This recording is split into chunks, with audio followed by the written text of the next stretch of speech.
In August 2005, inside a little faintly lit cell, Dalton Russell declares he has committed the ideal bank burglary. In New York City, veiled burglars, wearing painter coveralls and utilizing variations of the name Steve as monikers, hold on to control of a Manhattan bank, kidnapping supporters and representatives. They partition the prisoners into gatherings and hold them in various rooms, driving them to wear veils and coveralls indistinguishable from their own, pivoting them among different rooms, and sometimes embedding themselves secretively into the gatherings. They likewise alternate annihilating the floor in one of the bank's extra spaces. Police encompass the bank, and investigators Keith Frazier and Bill Mitchell assume responsibility for dealings. Russell, the head burglar, requests food be given. The police send pizzas whose containers have stowed away listening gadgets. The bugs get somebody speaking Albanian, at first misjudged to be Russian, which is subsequently recognized as misleading publicity accounts of the late Albanian pioneer Enver Hoxha, suggesting that the looters expected the endeavored reconnaissance. At the point when Arthur Case, the bank's organizer and director, finds out about the robbery, he employs fixer Madeleine White to attempt to safeguard the items in a protected store box inside the bank. Russell breaks into a protected store box and finds, in addition to other things, reports from Nazi Germany.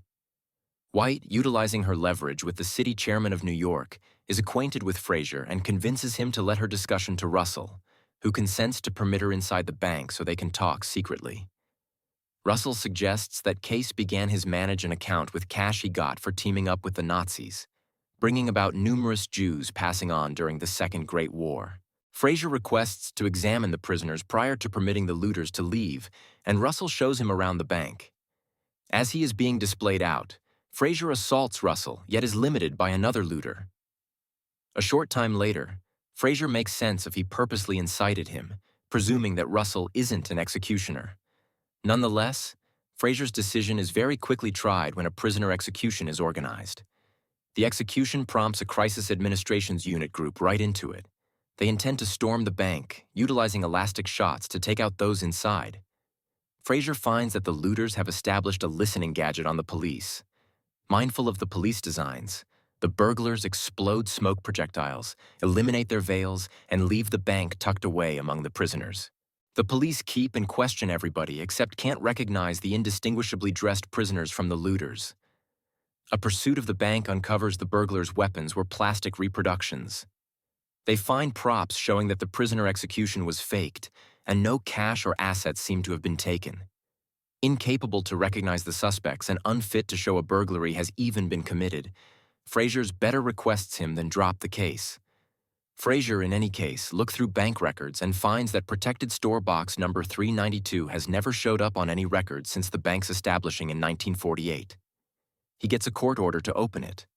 White then, at that point, stands up to Frazier to convince him to drop his examination, and during their discussion she alludes to Case's Nazi dealings.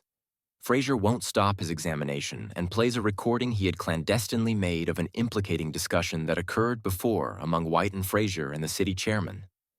White stands up to Case, who concedes the crate contained free jewels and a precious stone ring he took from a Jewish companion whom he double-crossed to the Nazis. Russell's initial discourse is uncovered to have occurred while he took cover behind a phony wall the looters had built inside the bank's inventory room. He arises 7 days after the burglary with the items, on the off chance that's protected store box, including implicating reports and a few sacks of jewels. On out, he catches Frazier, who doesn't remember him. Russell leaves the bank and enters a holding-up vehicle loaded up with his plotters, some of whom the police had addressed. At the point when Frazier opens the protected store box, he tracks down the ring and a note from Russell that says, "Follow the ring." He defies Case, asking White to contact the Workplace of War Wrongdoings issues at the State Division about Case's atrocities. At home, Frazier tracks down a free precious stone and understands that Russell slipped it into his pocket during their impact while leaving the bank.